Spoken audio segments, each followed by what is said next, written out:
Ya, baik, kita akan lanjutkan untuk materi selanjutnya tentang pemrograman struktur data, dan kita akan kita akan lanjutkan tentang belajar Python. Oke, mungkin langsung saja untuk materi yang pertama. Di sini kita buka Notepad++-nya. Oke, seperti ini. Terus kita copy scriptnya, terus kita jalankan. Ini disimpan dengan well.py. Oke, kita paste, terus kita simpan. Untuk nyimpannya seperti yang sebelumnya ya, nanti di dokumen latihan Python. Di sini save as tab-nya adalah all tab well.py. Oke, kalau sudah kita save. Terus untuk menjalankan kita buka command prompt.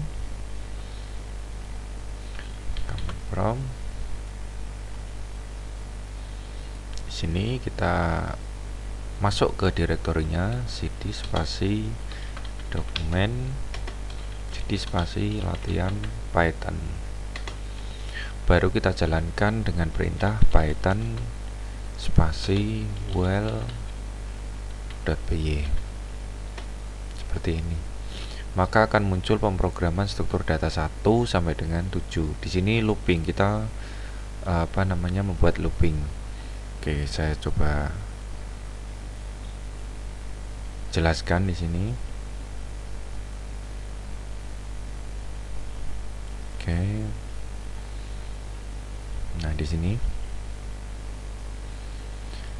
sini ada variabel namanya variabel i, value-nya adalah 1. Well, kita looping dan ada kondisinya well i kurang dari sama dengan 7.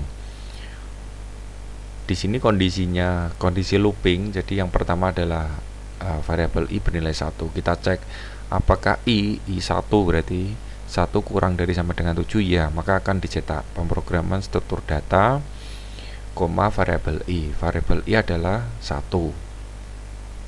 Maka akan tercetak pemrograman struktur data 1 di sini. Terus kita tambahkan i plus sama dengan 1. Ini akan ditambahkan 1, berarti value yang pertama tadi adalah i sama dengan 1, berarti 1 tambah 1 sama dengan 2. Terus kita naik ke atas, apakah 2 kurang dari sama dengan 7? Ya, maka akan dicetak pemrograman struktur data, i sudah menjadi 2. Oke ya, dilanjut sampai dengan 6. Apakah 6 kurang dari sama dengan 7? Ya, maka akan dicetak pemrograman struktur data 6. Terus 6 plus 1 sama dengan 7, kita loopingkan lagi. Apakah 7 kurang dari sama dengan 7? Ya, karena masih sama dengan. Maka akan tercetak pemrograman struktur data 7.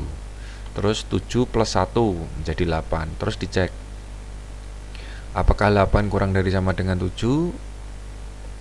Tidak, maka dia akan berhenti dan dicetak dari struktur data 1 sampai dengan struktur data 7. Oke, ini untuk yang pertama, jadi untuk looping dan ada kondisinya. Terus yang kedua, kita menggunakan logika terbalik di sini. Oke, kita copy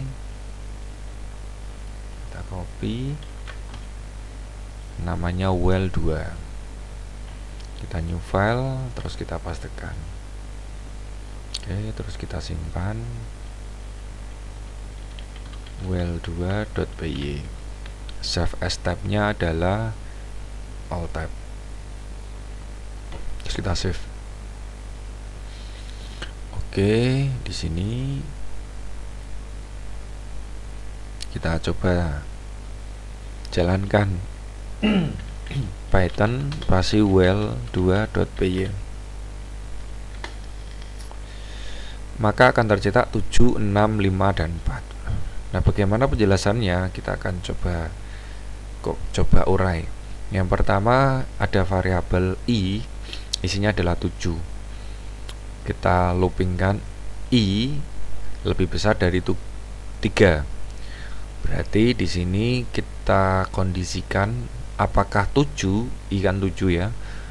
I 7 lebih besar dari 3, iya, maka akan cetak pemrograman struktur data, variabel i. Variabel i adalah 7, maka akan tercetak pemrograman struktur data 7. Terus yang ke bawahnya i kurang 1, berarti 7 dikurangi 1 berarti 6. Terus kita loopingkan apakah 6 lebih besar dari 3, iya, maka akan tercetak pemrograman struktur data 6. Maka akan tercetak pemrograman struktur data 6. Terus dikurangi lagi, 6 dikurangi 1 sama dengan 5. Terus kita cek, kita loopingkan apakah 5 lebih besar dari 3, iya, maka pemrograman struktur data 5. Terus 5 dikurangi 1 sama dengan 4. Apakah 4 lebih besar dari 3, ya, maka akan tercetak pemrograman struktur data 4, sorry. Terus 4 dikurangi 1 sama dengan 3. Terus dicek lagi, diloopingkan apakah 3 lebih besar dari 3, tidak, karena 3 itu sama dengan 3, maka dia akan berhenti. Dicetak adalah 7, 6, 5, 4. Ini logika terbalik dari contoh yang pertama. Kalau contoh yang pertama ditambah 1, kalau contoh yang kedua itu dikurangi 1. Yang mungkin perlu kita perlu kita cermati di sini adalah perulangan dengan kondisinya menggunakan while ya.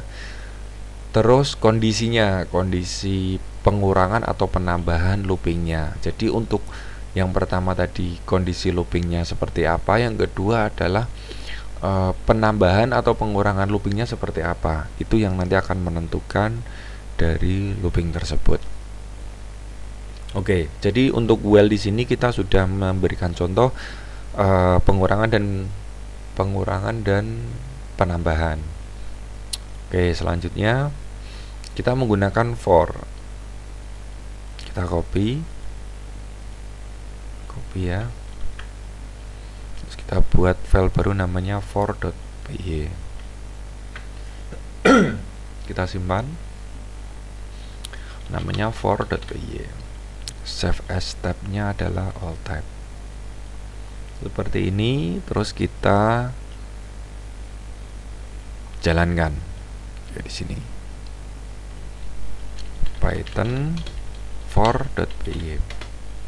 Maka akan tercetak Python, PHP, Java, Ruby, Python dan JavaScript. Oke. Di sini di dalam for di sini kita jelaskan scriptnya dulu. Kita buat variabel namanya variabel bahasa. Isinya adalah Python, PHP, Java, Ruby, Python, JavaScript. Terus kita loopingkan for i in bahasa. Kita akan mengulang variabel i dari variabel bahasa. Variabel i itu adalah inisialisasi dari variabel bahasa. Terus yang dicetak adalah variabel i karena inisialisasinya. Jadi dalam for itu perlu inisialisasi. Maka akan tercetak Python, PHP, Java, Ruby, Python dan JavaScript di sini ya. Python, PHP, Java, Ruby, Python, JavaScript. Dia akan menampilkan semua yang ada di dalam variabel bahasa tersebut. Nah, kita menggunakan kurung buka kotak di sini. Bagaimana kalau menggunakan kurung buka kurawal? Kita coba di sini. Apakah nanti ada perbedaan?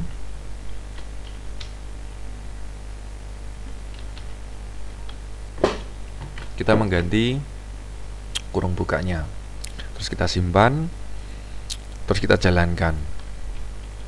Python for.py. Ada perbedaan di sini. Ini untuk yang pakai kurung buka kotak itu ada 1, 2, 3, 4, 5, 6 sesuai dengan datanya 1, 2, 3, 4, 5, 6. Tetapi ketika menggunakan kurung buka kurawal dia ada 1, 2, 3, 4, 5, ada 5.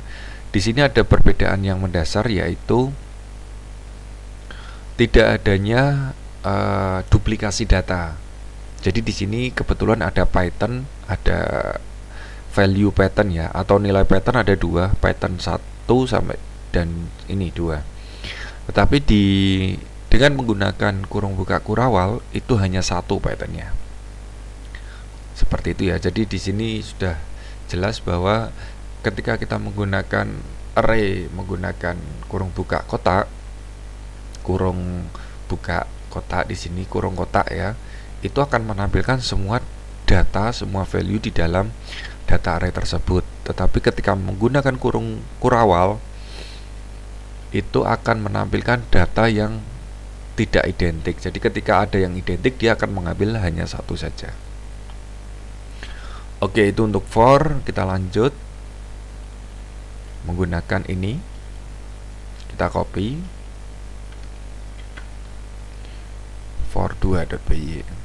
Kita buat file baru, terus kita paste for2.py. Save as tab-nya adalah alt tab ya. Terus kita save. Terus kita jalankan Python for2.py.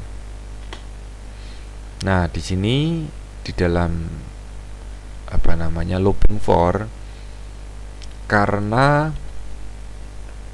isi dari datanya bukan data array, maka dia akan menampilkan satu-satu dari karakter tersebut sesuai dengan isi dari variabel tersebut.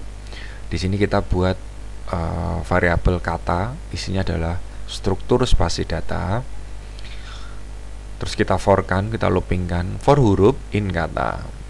Jadi kita akan melooping variabel huruf dari variabel kata. Variabel kata apa? Struktur data.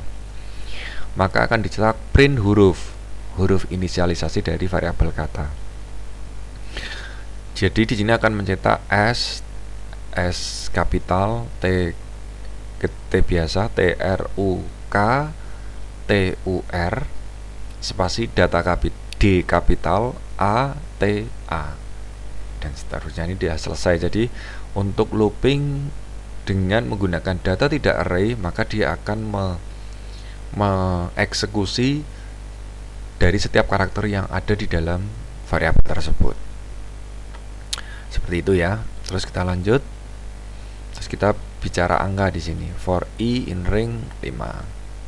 Copy for 3. Kita buat file baru. Kita simpan for3.py.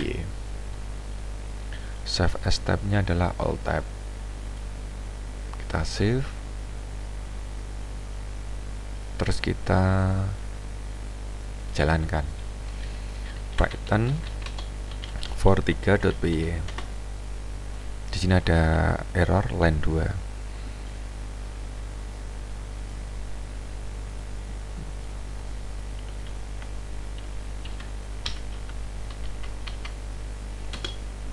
Oke.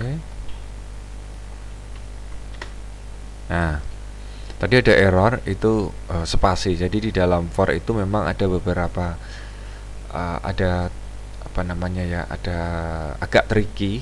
Jadi spasi itu biasanya berpengaruh di dalam perulangan for. Oke, kita jelaskan. Di sini for i in ring 5.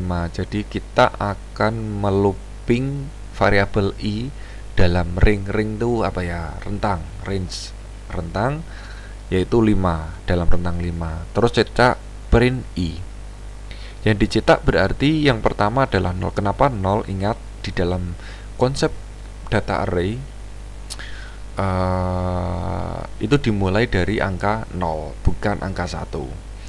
Jadi yang dieksekusi pertama adalah 0. Jadi bilangan pertama data array adalah 0, kira-kira seperti itu. Range-nya ada 5, berarti ada 5 data. Karena dimulai dari 0, berarti 0, 1, 2, 3, 4. Berarti sudah ada 5 angka atau 5 data di dalam range 5 di data array. Seperti itu ya. Oke, selanjutnya range 3,7. Kita copy. for4.py.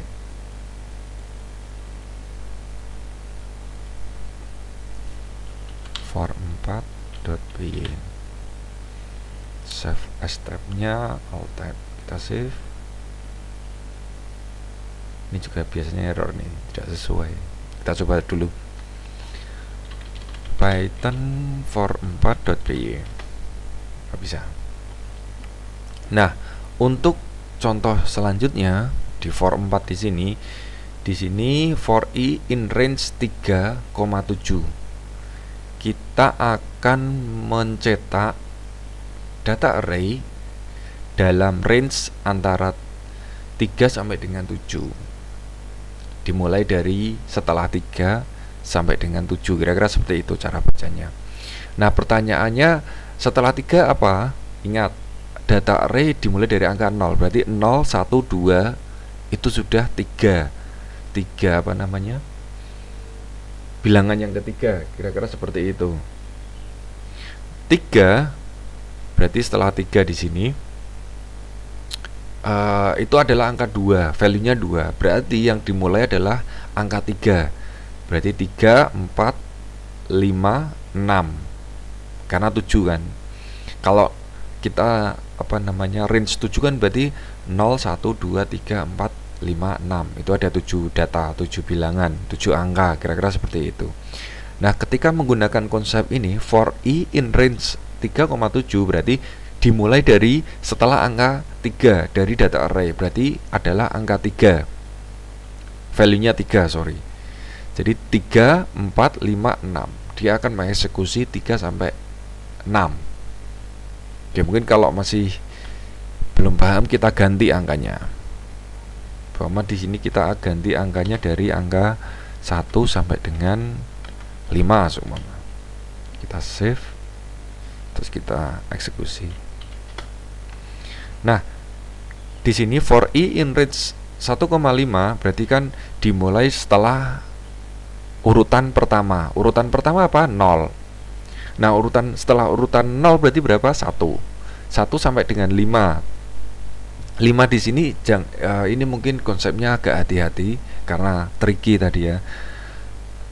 Ketika kita bicara data array, ketika kita bicara akhirnya adalah 5, jangan dianggap 5 itu sebagai value.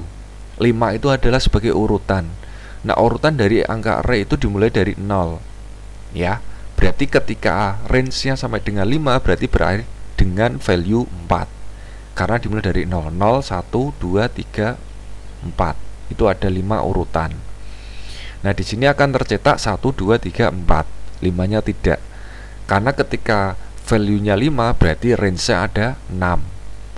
Kalau sampai dengan 6 berarti range-nya sampai dengan 7 dan seterusnya dan seterusnya. Oke, seperti itu ya. Jadi ingat, untuk data array dimulai dari angka 0. Oke, yang terakhir di sini ada 3 parameter. Kita copy for5.py. Kita save for5.py. Save as tab-nya adalah alt tab.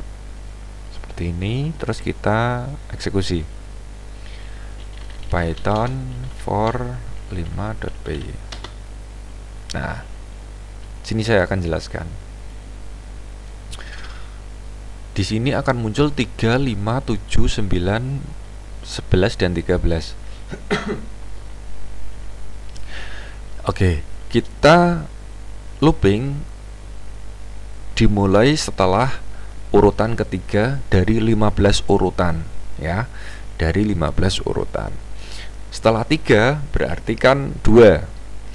Setelah urutan ketiga itu kan 2, 0, 1, 2 itu kan urutan yang ketiga. Setelah 2 berarti kan 3. Sampai dengan 15 berarti 3, 4, 5, 6, 7, 8, 9, 10, 11, 12, 13, 14. Oke ya. Berarti dari angka 3 sampai dengan angka 14 seperti itu. Tetapi di sini ada kondisi lagi, koma 2. Dia akan dilompati 2 setelah yang pertama.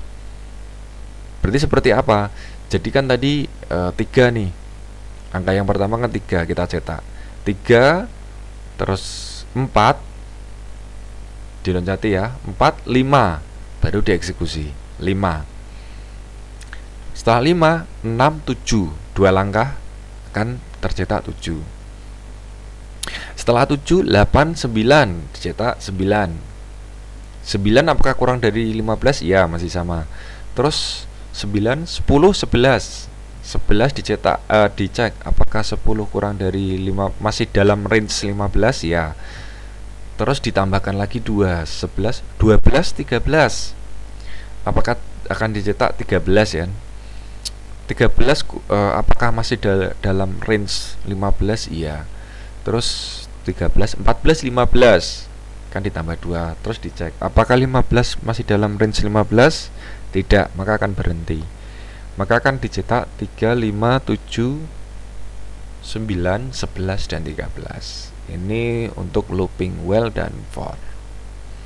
Oke, mungkin itu dulu dari saya. Setelah ini nanti kita akan lanjut untuk looping menggunakan break. Itu aja mungkin dari saya. Terima kasih, semoga bermanfaat.